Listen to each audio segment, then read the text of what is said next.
When I first started thinking about a career, I thought I would do something fairly glamorous that involved a lot of travel because I really wanted to see the world. And the reality of it was I graduated from college in 3 years, and when I got home from an after graduation trip, my parents, who are wonderful people, said, you're welcome to stay here with us and we will feed you, but you need to have a job in 2 weeks. Okay, so I panicked because I'd never worked before. So I started calling all my parents' friends, and one of them worked at the local CBS affiliate here, and she said, our receptionist is going on vacation for 2 weeks. Do you want to come and temp? And I said, sure. And of course I had no idea how to run a phone system, but I figured how tough could it be?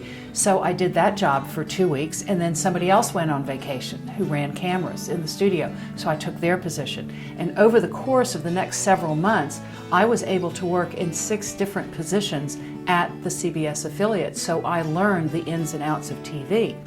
And then, by a fluke of luck, CBS National decided to allow local affiliates to have their own local news sections in the morning broadcast. Nobody wanted to get up early enough to do that, so I volunteered. So I ended up on the air.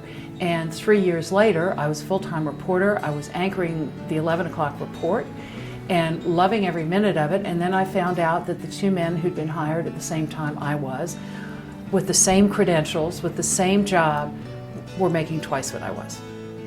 So taking my cue from the fact that I'd worked in the sales office, I went and found out what the fees were for commercials in the broadcast that I anchored versus some of the others. So I knew I was making the station money, and when I presented that to the manager of the station as an economic reason for me to be able to get a raise, he said, I'm never going to give you a raise. You'll always be a secondary income. You're going to get married and your husband will take care of you. I quit. I couldn't, the unfairness of it to me was staggering. Now, this was 1975, okay? So it wasn't like, particularly here in Charleston, there was a strong women's or feminist movement. But I'd always had a commitment to fairness and standing up for myself. That was very important to me from an early age.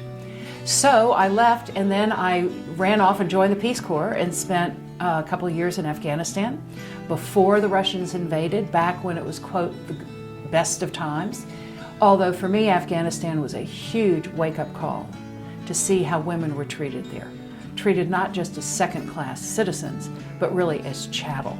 They couldn't go to school, they weren't allowed to vote, they couldn't have a bank account in their own name. I mean, it was medieval. And it really struck a chord with me to see, again, universal unfairness against half of a population. So when I got back to the States, I ended up going to Columbia, and I worked for Nancy Stevenson, who was lieutenant governor at the time. She was the first woman ever elected statewide in South Carolina. She was elected in '78. So I went to Columbia to serve as her press secretary and ran into a similar situation there in terms of the way women were treated. Not as bad as Afghanistan, but there certainly was an attitude towards women in positions of power or responsibility. There was no role model for that. So it was, I will tell you, it was difficult. Stayed in state government for a while, learned the ins and outs of budgeting and personnel and organizational development. And then I was 35 and I said, I need a change. So I went back to Peace Corps and I said, I want to be a country director.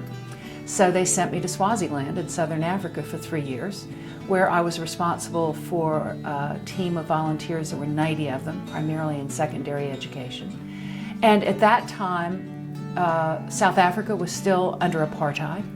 Mozambique, which was our other neighbor, was in the middle of a civil war. So it was a very interesting time to be living in Southern Africa. When I finished my tour there, my father had died, and my mother asked if I would move back to the hemisphere. So I agreed, and I worked it out to work at Peace Corps headquarters in Washington, where I ended up doing projects in over 40 countries over the next 6 years. Mom had a stroke, asked me to move home. I moved home.